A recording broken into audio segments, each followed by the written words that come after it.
100 शब्द प्रति minute dictation start होगी 3 सेकंड बाद। नल और उसकी पत्नी दमयंती की प्रेम कहानी सुप्रसिद्ध है। महाभारत में वृहत्सव नामक ऋषि ने पांडवों को वनवास में नलोपाख्यान अर्थात नल की कहानी सुनाई थी। इस प्रकार नलोपाख्यान महाभारत की कहानी के अंदर ही सुनाई गई एक कहानी है। अपनी मूर्खता के कारण नल ने अपनी संपत्ति खो दी। इससे वह इतना शर्मिंदा हुआ कि अपनी पत्नी से दूर भागकर उससे छिपा रहा। आखिर दमयंती ने उसे ढूंढ लिया। दमयंती के प्यार के कारण ही नल का आत्मविश्वास फिर से लौट सका।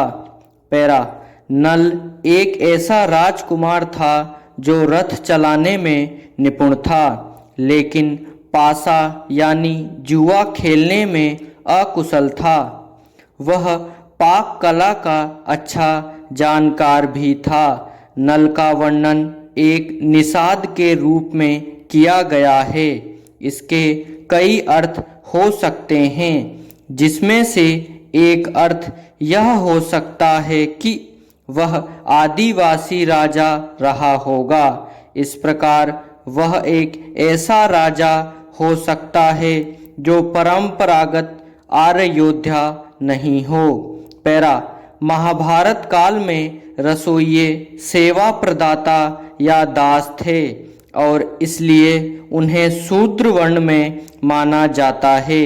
यह किसी राजा का पेशा या शौक बिल्कुल नहीं कहा जा सकता, लेकिन नल के इसी शौक के कारण दमयंती उससे प्रेम करने लगी।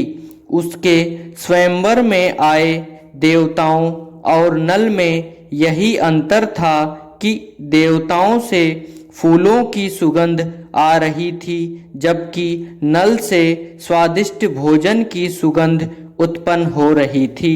पैरा जिन महिलाओं से अपने पति की सेवा करने की अपेक्षा की जाती थी, उनसे पाक कला में निपुण होने की अपेक्षा भी की जाती थी।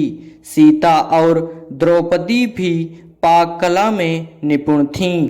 उनके अलावा अन्नपूर्णा देवी, जो पार्वती देवी का रूप हैं, शिव उनके गणों व संपूर्ण काशी नगर की पोषणकर्ता के रूप में प्रसिद्ध हैं ही। इन सारी महिलाओं में नल एक अपवाद है। वह पुरुष होकर भी पाक कला में निपुण हैं। वे उस महाराज के अग्रदूत हैं जिनकी वजह से आजकल कई जगहों पर पुरुष रसोइयों को महाराज जी कहकर पुकारा जाता है। पैरा नल ने पाक दर्पण नामक किताब भी लिखी थी, जिसका अर्थ है भोजन पकाने की कला का दर्पण।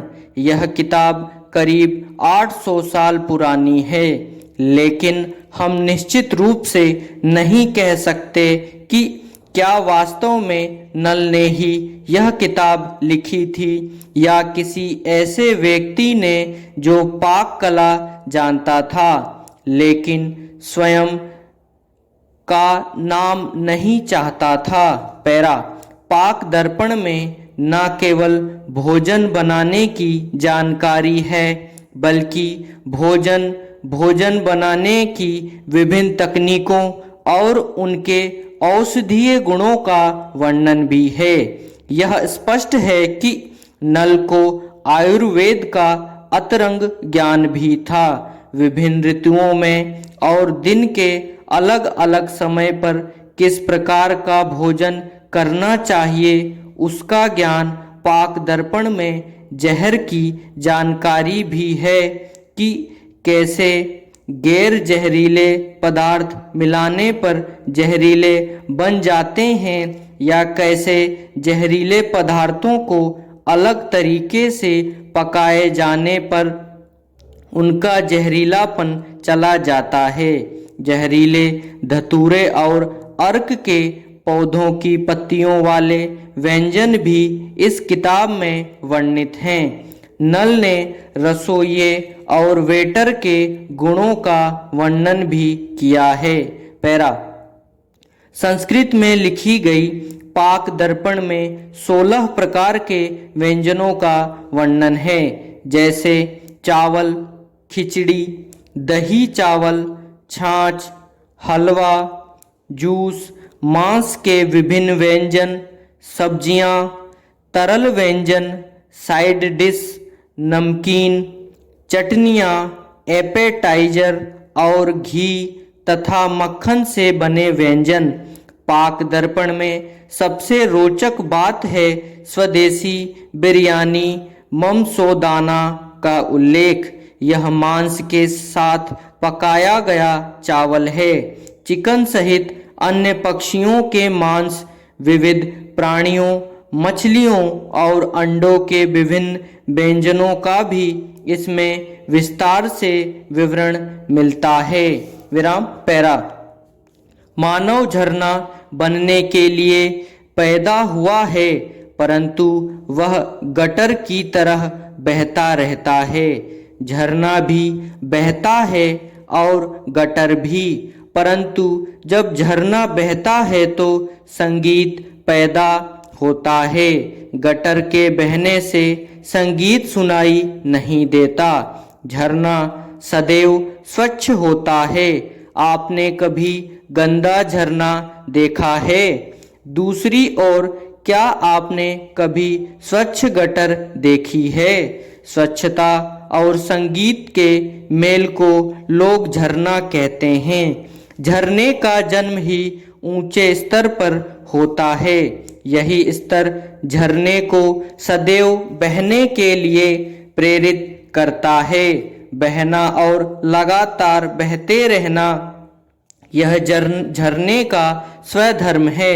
पैरा, देव प्रयोग से गुजरने के बाद झरने के जीवन में होने वाली क्रांति के फलस्वरूप गंगा का जन्म हुआ। यदि गंगा माँ मनुष्य के संपर्क में नहीं आई होती तो वह सर्वथा स्वच्छ ही रहती। जहाँ प्रवाह है वहाँ स्वच्छता का वास है। इसके अलावा जहाँ अवरोध है वहाँ गंदगी होगी ही। मनुष्य जैसा गंदा प्राणी प्रभु ने दूसरी बार नहीं बनाया। मनुष्य के अलावा अन्य किसी प्राणी में दंभ का नामो निशान नहीं होता।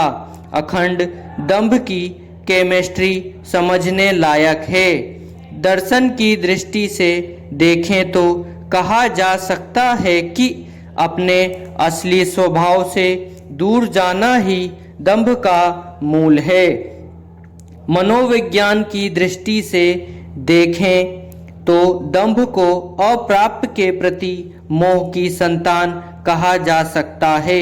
सामाजिक दृष्टि से देखें तो दंभ मानव को सामाजिक सुरक्षा देने वाली औषधि है। दंभ कदाचित समग्र मानव जाति का मनचाहा व्यंजन है। पैरा, दंभी समाज कुछ हद तक डायलिसिस पर ही जीवित रहता है। गटर कभी झरना होने का गर्व नहीं करती।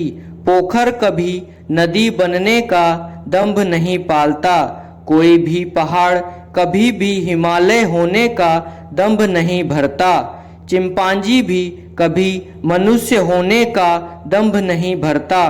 केवल मनुष्य ही है जो दंभ का कॉन्ट्रैक्टर बनकर संस्कृति के विकास का यश प्राप्त करता रहता है।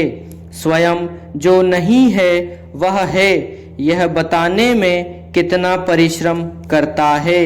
पैरा, अफ्रीका के जंगलों में हाथियों के झुंड को आनंदमय जीवन जीते देखा है।